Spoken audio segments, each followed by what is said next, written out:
उमरज तालुका कराड येथील श्री स्वामी समर्थ मंदिरात गुरुपौर्णिमा मोठ्या उत्साहात साजरी करण्यात आली। श्री स्वामी समर्थ महाराजांच्या दर्शनासाठी यावेळी हजारो भाविकांनी गर्दी केली होती। रांगेतून भाविकांनी स्वामी समर्थांचे दर्शन घेतले। उमरज येथील सामाजिक कार्यकर्ते कमलाकर पाटील यांनी पार्वती नगर येथे स्वामी समर्थ मंदिराची उभारणी केली असून या मंदिराच्या माध्यमातून स्वामी भक्तांना स्वामी दर्शनाची सोय झाली आहे।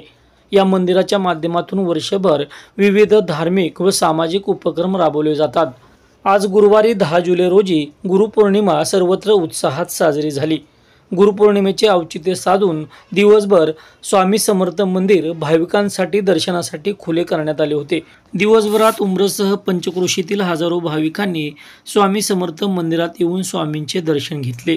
प्रत्येक गुरुवारी स्वामी समर्थ मंदिरात स्वामींची आरती घेतली जाते। या आरतीला शेकडो महिला, युवक, ग्रामस्थ उपस्थित असतात। गुरुपौर्णिमेचे औचित्य साधून भाविकांनी आरतीसाठी व स्वामी दर्शनासाठी मोठ्या प्रमाणावर गर्दी केली होती। स्वामी भक्तांनी रांगेतून श्री स्वामी समर्थ महाराजांचे दर्शन घेतले।